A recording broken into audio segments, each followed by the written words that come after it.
बहुत समय पहले एक छोटे से गांव में माला नाम की एक औरत रहती थी। माला स्वभाव से साहसी और बुद्धिमान थी। पैसों की कमी के कारण वह जगह जगह काम करती और उसी से अपना गुजारा करती थी। एक दिन जंगल के रास्ते से जाते हुए माला को एक विशाल पेड़ के नीचे अजीब सी आवाज सुनाई दी। उसने ध्यान से देखा तो पाया कि एक चमकीले हरे रंग का तोता एक सुनहरे पिंजरे में बंद था। उसकी आंखों में अजीब सी चमक थी, जैसे वह साधारण पक्षी नहीं था। तुम कौन हो और यहाँ कैसे आए? मैं साधारण तोता नहीं हूँ, मैं एक जादुई तोता हूँ। अगर तुम मुझे इस पिंजरे से मुक्त करोगी तो मैं तुम्हें एक ऐसी दुनिया में ले जाऊंगा जहाँ तुम्हारे सारे सपने सच हो सकते हैं। यह सुनकर माला सोच में तो पड़ जाती है, लेकिन उस पिंजरे का ताला तुरंत तोड़ भी देती है। जैसे ही पिंजरा खुलता है, तोता उड़कर माला के कंधे पर बैठ जाता है और बोलता है, तुमने मुझे आजाद किया है, इसलिए मैं तुम्हें अपने साथ एक रहस्यमयी सफर पर ले जाऊंगा। लेकिन याद रखना, यह सफर आसान नहीं होगा। तोता माला को जंगल के बीच में एक पुरानी गुफा में ले गया। गुफा के अंदर एक सुनहरे रंग का दरवाजा था, जिस दरवाजे पर लिखा था, जो अपनी परीक्षा में सफल होगा वही इस दरवाजे के पार जा सकेगा। ये जादुई दरवाजा तुम्हें एक ऐसी दुनिया में ले जाएगा जहाँ हर चीज संभव है, लेकिन उससे पहले तुम्हें 3 परीक्षाओं का सामना करना होगा। अगर तुम असफल हुई तो तुम हमेशा के लिए यहीं कैद हो जाओगी। माला साहस के साथ दरवाजे की ओर बढ़ती है और जैसे ही वो दरवाजे को छूती है, वहाँ एक अजीब सी रोशनी होती और वह खुद को एक खूबसूरत दुनिया में पाती है। वहाँ चारों ओर अनगिनत हीरे, सोने के सिक्के और बहुमूल्य खजाने बिखरे हुए थे।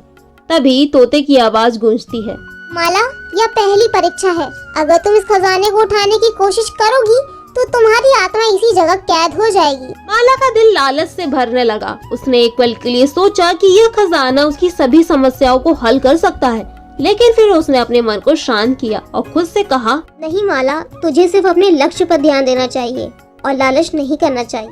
वह खजाने की ओर बिना देखे आगे बढ़ जाती है और उस परीक्षा को पास कर लेती है। अब माला एक घने जंगल में पहुंचती है। अचानक चारों ओर अंधेरा छा गया और भयंकर आवाजें गूंजने लगी।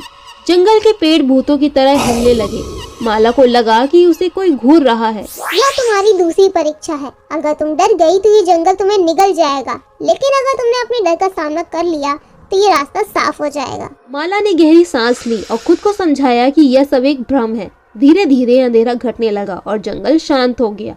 माला ने अपनी साहस से इस परीक्षा को भी पार कर लिया था। आखिरकार माला एक विशाल झील के नीचे पहुंचती है। झील के बीचों बीच एक चमकता महल दिखाई दे रहा था, लेकिन वहां तक पहुंचने के लिए पानी के भीतर तैरना था। तभी तोता प्रकट होता है और बोलता है, यह तुम्हारी अंतिम परीक्षा है। इस झील में गहरे छुपे हुए झूठ और भ्रम है। अगर तुमने सच्चाई के साथ झूठ का सामना किया तो तुम महल तक पहुंच पाओगी। माला ने झील में छलांग लगाई। जैसे ही वह तैरने लगी, पानी के अंदर उसकी सबसे बड़ी कमजोरी और गलतियों का दृश्य दिखने लगा।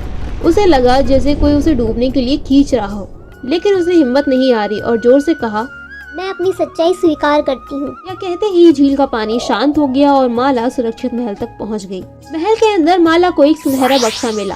तभी तोता प्रकट होता है और बोलता है, तुमने तीनों परीक्षाएं पास कर ली। इस बक्से में वह ताकत है जो तुम्हारी हर इच्छा पूरी कर सकती है, लेकिन याद रखना, इसका उपयोग से दूसरों की भलाई के लिए करना। माला ने बक्सा खोला, जिसमें एक चमकता रत्न था। उस रत्न ने माला को न केवल असीम शक्ति दी, बल्कि उसके जीवन का उद्देश्य भी बदल दिया। माला ने गांव लौटकर उस शक्ति का उपयोग लोगों की मदद करने और उन्हें खुशहाल बनाने में किया।